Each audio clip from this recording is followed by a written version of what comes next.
Hello बच्चों, अब तक हमने रिमोट सेंसिंग के बारे में पढ़ा कि रिमोट सेंसिंग क्या होती है। संदूर संवेदन। संदूर संवेदन क्या है?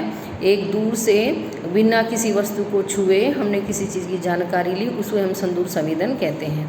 लेकिन संदूर संवेदन में हमें क्या है, रिमोट सेंसिंग में हमें वहाँ पे अगर किसी जगह पे अगर कोई जानकारी लेनी है और हम वहाँ पे नहीं फिजिकली नहीं पहुँच पाते, लेकिन हम एक कैमरे के द्वारा एक क्लिक के अंदर उस संपूर्ण क्षेत्र की और एक ज़्यादा से ज़्यादा जानकारी हमें प्राप्त मिल जाए, वह एक रिमोट सेंसिंग एक उपहार के रूप में, वरदान के रूप में हमें प्राप्त हुआ है। तो रिमोट सेंसिंग क्या है? भूमि सर्वेक्षण में एक छोटे से ही क्षेत्र में के लिए भी किया जाता है।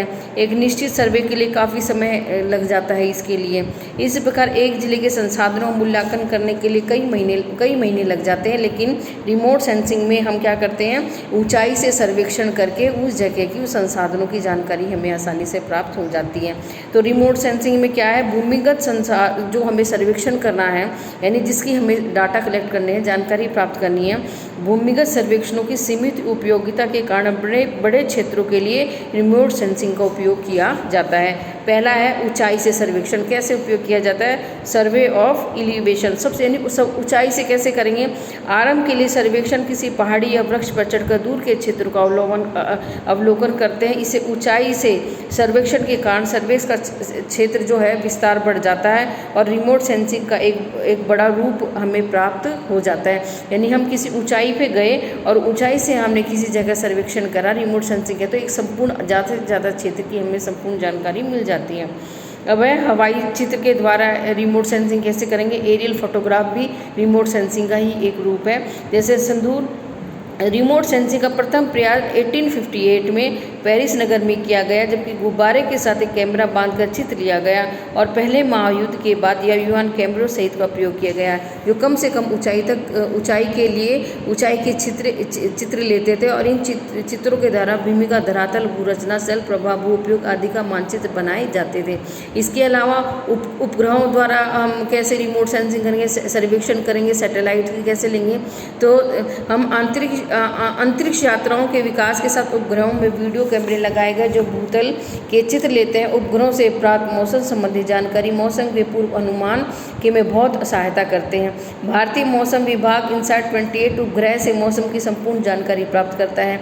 उपग्रह से प्राप्त छायाचित्र का उपयोग खनिज सर्वेक्षण, भूमि उत्पादन के मूल्यांकन में किया जाता है।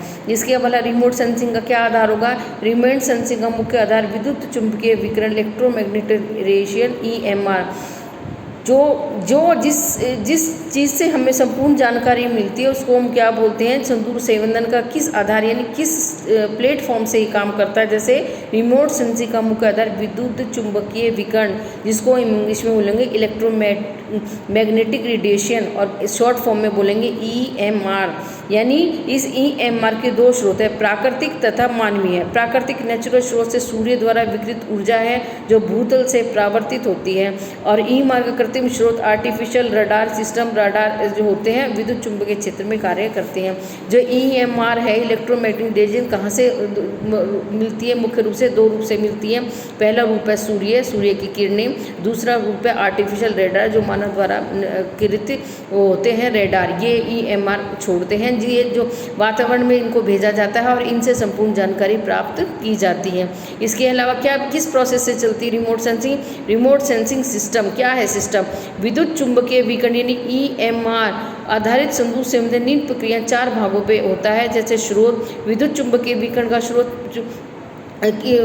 चुनाव के क्षेत्र के आधार पर निर्भर करता है। भूतल से अंतःक्रिया, वायुमंडल से अंतःक्रिया और सेंसर, ये 4 स्रोत हैं। एक तो स्रोत कौन सा होगा? विद्युत चुंबकीय विकिरण ही मुख्य रूप से स्रोत है, और जो किस पर निर्भर करता है? सूर्य के प्रकाश पर निर्भर करता है कि EMR से करता है।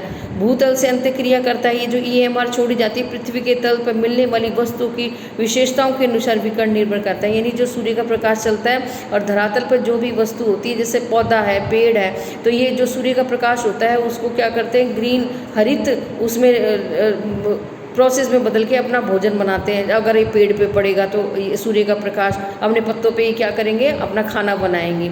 और क्या फिर वायुमंडल में हर चीज़ के ऊपर जो स्रोत है, किस पे EMR यानी इलेक्ट्रोमैग्नेटिक वेव्स गिरती हैं, उस स्रोत की प्रकृति पर आधारित होता है कि वो किस आधार पर उसको उपयोग करता है।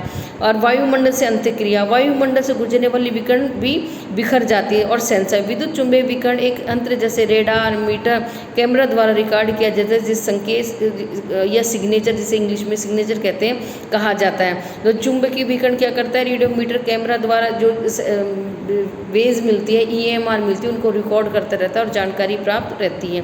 The mapping by remote sensing, संदूर संवेदन द्वारा मानचित्र, मतलब कि मानचित्रण में कई प्रकार की क्रियाएं सम्मिलित होती हैं, जैसे आंकड़ों का एकत्रीकरण यानी क्रिया, हवाई जहाज चित्रों द्वारा उपग्रह जो रचित्र जो प्राप्त किया जाता है, उन आंकड़ों को फोटोग्राफिक के रूप में हमें प्राप्त होता है। आंकड़ों का वर्गीकरण कर सकते हैं, संदूर सेवन से प्राप्त भौगोलिक आंकड़ों को ठीक ढंग से हम वर्गीकृत यानी वर्गीकरण कर सकते हैं। इसके अलावा मैपिंग कर सकते हैं उनकी, जो कंप्यूटर द्वारा आंकड़ों को आसानी से मानचित्रण किया जाता है, जिसे कंप्यूटर एडेड डिज़ाइन कहते हैं। इसे कंप्यूटर में कई इनपुट और आउटपुट यंत्र होते हैं, जिसमें प्रिंटर होता है, प्लॉट्स होता है, वीडियो डिस्प्ले यूनिट होता है, फ्लॉपी डिस्क होती है, इत्यादि चीज़ें होती हैं, जिनसे जो हमें EMR की किरणें होती हैं, इन स्रोतों के द्वारा उन विकिरणों को हम इन चीज़ों में उसके द्वारा जानकारी प्राप्त कर सकते हैं। जैसे मैंने बोला प्रिंटर, प्लॉट हो गया, यानी वीडियो डिस्प्ले यूनिट हो गया, ये सारी चीज़ों के द्वारा हमें जानकारी प्राप्त हो जाती है। यानी रिमोट सेंसिंग के आधारभूत क्या है, फंडामेंटल्स क्या है रिमोट सेंसिंग के, सभी प्राकृतिक और मानवीकृत पदार्थ ऊर्जा का परावर्तन और अवशोषण करते हैं और विकिरण करते हैं। हमें सभी मालूम है कि वातावरण में जो सूर्य का जो प्रकाश आता है, उसको कुछ लोग ऑब्जर्व कर, जो स्रोत होता है वो ऑब्जर्व कर लेता है, कुछ परावर्तन कर देता है, कुछ अवशोषित कर लेता है, जिसको क्या बोलते हैं, परावर्तन, अवशोषण और विकिरण करते हैं। इस ऊर्जा का ज्ञान यंत्रों द्वारा प्राप्त किया जाता है, जिन्हें हम संदूर संवेदक कहते हैं।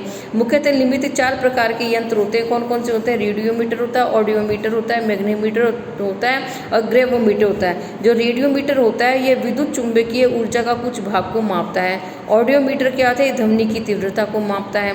मैग्नेटोमीटर क्या है, पृथ्वी के चुंबकीय क्षेत्र में होने वाले परिवर्तनों को मापता है। और ग्रेवोमीटर क्या है, पृथ्वी के गुरुत्वाकर्षण में होने वाले परिवर्तन को मापता है। तो क्या फंडामेंटल्स हैं, यानी सूर्य संवेदन की क्या आधारभूत है, 4 आधारभूत है, रेडियोमीटर है, ऑडियोमीटर है, मैग्नेटोमीटर और ग्रेवोमीटर है। इन 4 आधारों पर ये वेव्स लेते हैं और इनसे संपूर्ण जानकारी प्राप्त करते हैं। जैसे रेडियोमीटर मैंने बताया विद्युत चुंबकीय ऊर्जा का कुछ भाग को मापता है, और ऑडियोमीटर है ये ध्वनि की तीव्रता को मापता है।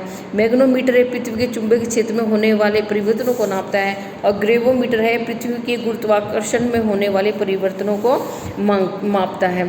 तो इस आधार पर ये फंडामेंटल्स है, ये रिमोट सेंसिंग का कार्य करते हैं।